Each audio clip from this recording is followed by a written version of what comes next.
আসসালামু আলাইকুম ওরহমতুল্লাহ বরাকাতু। আলহামদুলিল্লাহ ওসসালাত আসসালামু আলা রাসূলিল্লাহ বাদ। সুপ্রিয় দর্শক শ্রোতা ভাই বোন, দেশ কিংবা প্রবাস যে যেখান থেকে দেখছেন আপনাদের সকলকে সাদর আমন্ত্রণ জানাচ্ছি আসন্না ফাউন্ডেশনের ত্রাণ এবং পুনর্বাসন কার্যক্রম 2024-এর গুরুত্বপূর্ণ আপডেট সংক্রান্ত এই অনুষ্ঠানে। প্রিয় দর্শক, আপনারা জানেন শুরু থেকে আসন্না ফাউন্ডেশন বিভিন্ন ধাপে ধাপে বন্যার্তদের জন্য কাজ করে আসছে। আমরা কোন ধাপে কি কাজ করছি, কত টাকা ব্যয় হচ্ছে, তার পুঙ্খানুপুঙ্খ হিসাব আপনাদেরকে আমরা দিয়ে দিচ্ছি।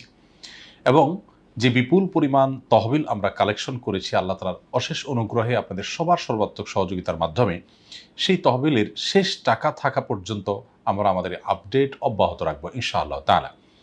প্রসঙ্গত বলে রাখি, 2022-এর সিলেট সুনামগঞ্জের যে বন্যা হয়েছিল, সেই প্রলয়ঙ্কারী বন্যায় আসন্না ফাউন্ডেশন থেকে আমরা আপনাদের সবার সর্বাত্মক সহযোগিতা এবং অংশগ্রহণের মাধ্যমে 18 কোটি টাকার ত্রাণ তৎপরতা চালিয়েছিলাম।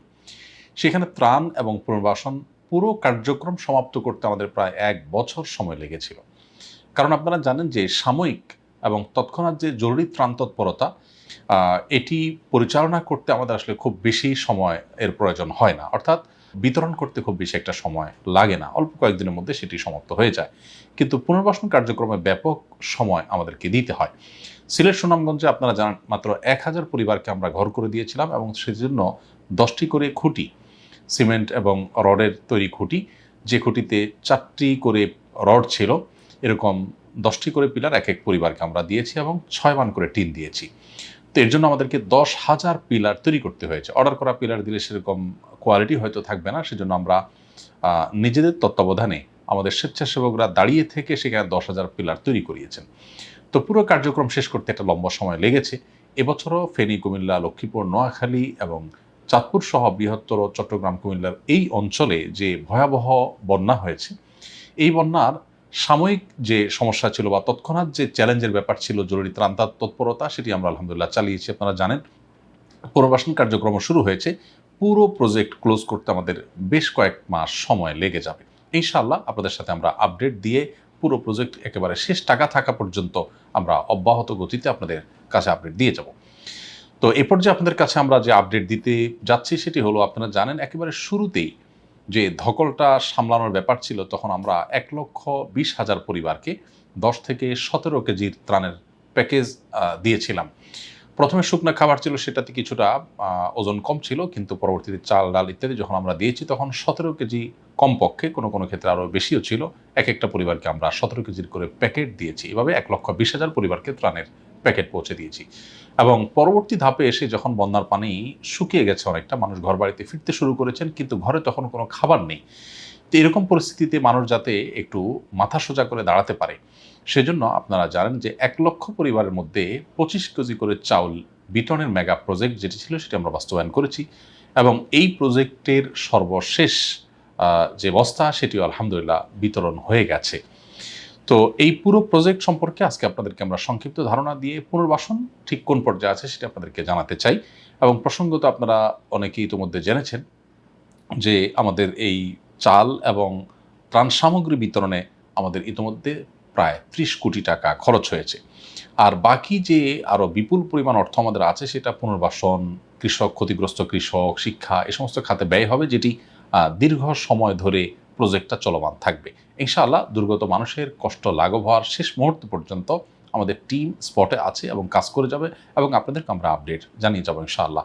জরুরি ত্রাণ তৎপরতা যত সহজে, অর্থাৎ অল্প সময়ে শেষ করা যায়, পুনর্বাসন কার্যক্রম, ঘরগুলো সিলেক্ট করা, সেগুলো চেক করা, ভেরিফাই করা, তারপরে জিনিসপত্র অর্ডার করা, তারপরে ঘর নির্মাণ করা, এগুলোর জন্য বেশ খানিকটা সময়ের প্রয়োজন হবে। অর্থাৎ আমাদের মূল যে তহবিল, এই তহবিলের বড় একটা অংশ কিন্তু লম্বা সময় ধরে আমাদেরকে ব্যয় করতে হবে। হুট করে আমরা সেটা বিতরণ করে বা নগদ অর্থ দিয়ে সেটাকে শেষ করে ফেলতে পারি, কিন্তু সেটাতে মিসইউজের পরিমাণ অনেক বেশি হবে। অর্থাৎ সেই কাঙ্ক্ষিত সুফল আমরা হয়তো পাবো না, যেটি আমরা আশা করছি। বিশেষ করে গরিব মানুষকে নগদ টাকা দিয়ে দিলে তারা খুব দ্রুতই নষ্ট করে ফেলেন, খরচ করে ফেলেন। এটা যাতে যথাযথভাবে ব্যয় হয়, সেজন্য আমরা তত্ত্বাবধান করে নিজেরা থেকে সেখানে এই কাজটি শেষ করতে চাচ্ছি। টাকা বিতরণ করে তাদেরকে বুঝাই দিয়ে চলে আসা খুব সহজ কাজ হলেও, আমরা আবেদনগুলোকে একটা একটা করে যাচাই করে উপকারভোগীর বাড়িতে গিয়ে আশপাশের লোকদের সাক্ষ্য নিয়ে নিজেরা তথ্যপাত্রগুলোকে মিলিয়ে দেখে তারপরে সেটাকে ধাপে ধাপে আমরা বাস্তবায়নে যাই। তো ১,০০,০০০ বস্তা যে চাল বিতরণ করা হয়েছে এটি উপদ্রুত মোট ৮টি জেলায় বিতরণ করা হয়েছে এবং এই ৮টি জেলার ৩৮টি উপজেলায় আমরা এই কার্যক্রম পরিচালনা করেছি এবং ১,০০,০০০ পরিবারকে ২৫ বস্তা করে চাল বিতরণের কার্যক্রম এটি ৩২৫টি ইউনিয়নে আমরা বাস্তবায়ন করেছি। অর্থাৎ ৮টি জেলার ৩৮টি উপজেলার ৩২৫টি ইউনিয়নে আমাদের এই চাল বিতরণ কার্যক্রম আমরা চালিয়েছি। কোন জেলার, কোন উপজেলার, কোন ইউনিয়নে কত বস্তা চাল গেছে সেটা আমরা আপনাদেরকে জানাবো ইনশাআল্লাহ। আর তাদের বিস্তারিত তথ্য, উপাত্ত, নাম, ধাম, তাদের স্বাক্ষর, তাদের ঠিকানা, এগুলো সবগুলো আমাদের ফাউন্ডেশনে সংরক্ষিত আছে। আমরা ফেনী জেলাতে ২২,৭০০ পরিবারের মধ্যে ২৫ কেজি করে চাউল পৌঁছে দিয়েছি। এর মধ্যে ফুলগাজী উপজেলাতে যে কয়েকটা ইউনিয়ন ছিল সবগুলো ইউনিয়নে আমরা মোট ৪,৭৮০ পরিবারের মধ্যে চাল বিতরণ করেছি ২৫ কেজি করে। ফেনী সদর উপজেলার যতগুলো ইউনিয়ন আছে সবগুলো ইউনিয়নে আমরা মোট ৩,৫২০টি পরিবারের কাছে চাউল পৌঁছে দিয়েছি। পরশুরামের সবগুলো ইউনিয়নে ২,৭২০টি পরিবারের মধ্যে চাল পৌঁছে দিয়েছি। দাগনভূঞার সবগুলো ইউনিয়নে ৪,০৮০টি পরিবারের মধ্যে চাল আমরা পৌঁছে দিয়েছি।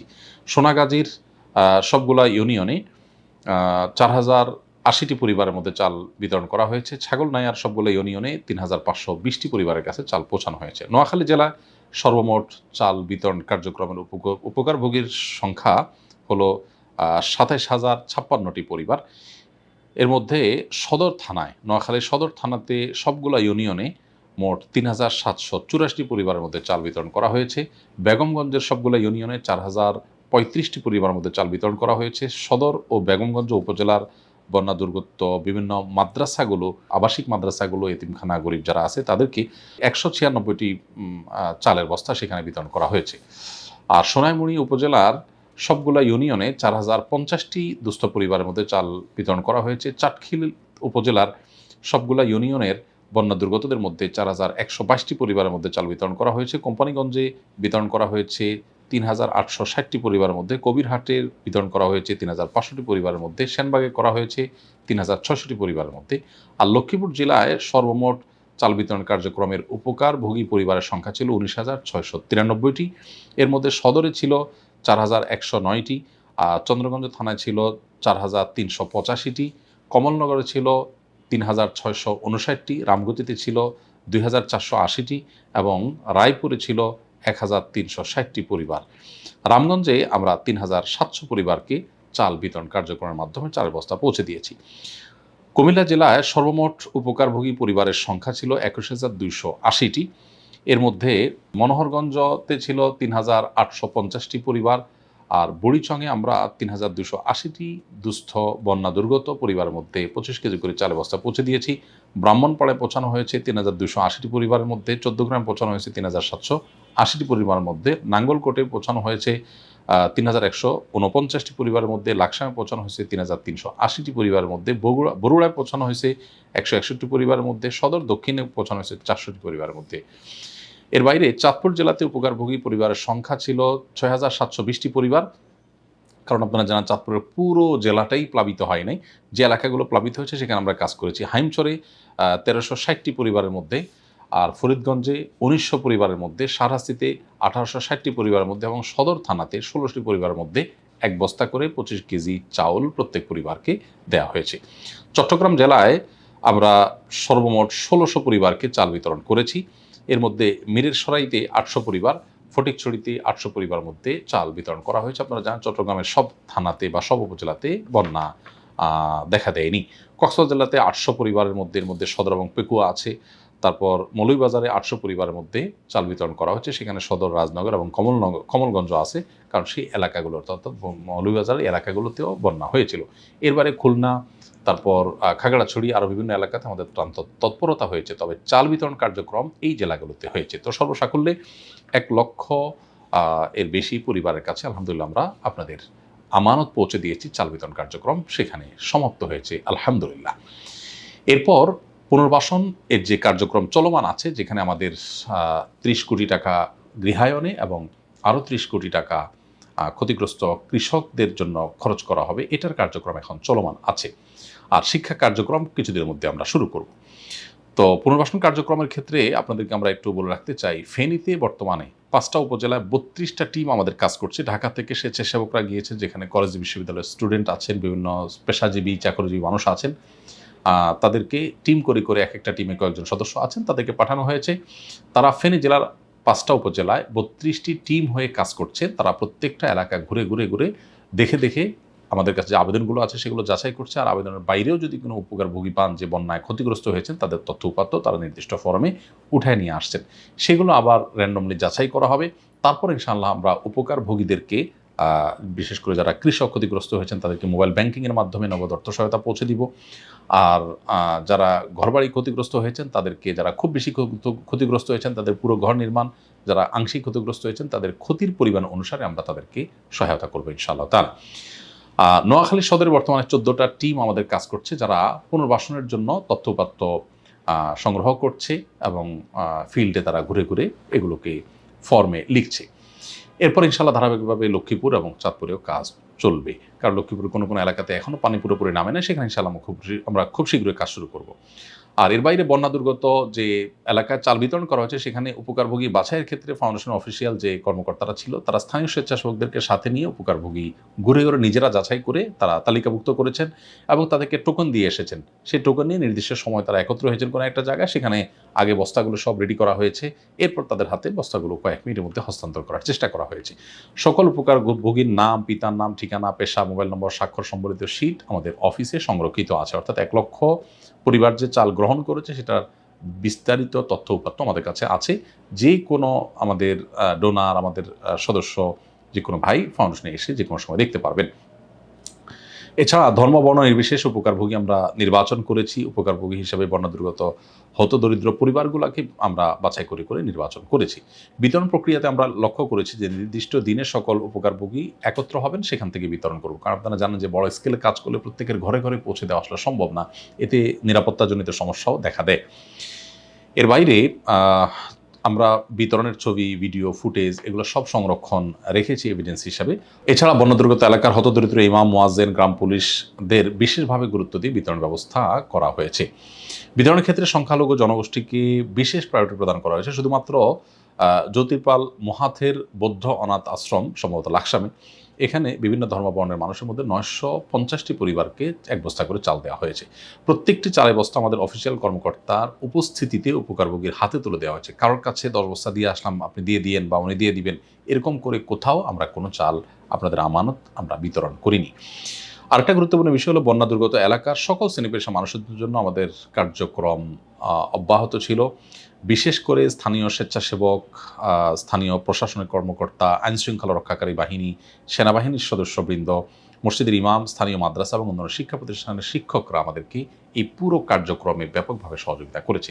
আমি তাদের সবাইকে ধন্যবাদ দিচ্ছি এবং সবাইকে আমি কৃতজ্ঞতা জানাচ্ছি। আমাদের সাংবাদিক ভাইরা অনেকে আমাদের সাথে সহযোগিতা করেছেন, তাদের প্রতি আমাদের বিশেষ কৃতজ্ঞতা আমরা জানাচ্ছি। আল্লাহ রাব্বুল আলামিন আসুন্নাহ ফাউন্ডেশনের সমস্ত কার্যগুলোকে সবচেয়ে বেশি সুন্দরভাবে সুচারুরূপে যেন আমরা সম্পাদন করতে পারি সেই তৌফিক দান করুন। আপনারা যেন আমাদের সাথে ছিলেন, সাথে আছেন, আপনাদের দোয়া আমরা চাই।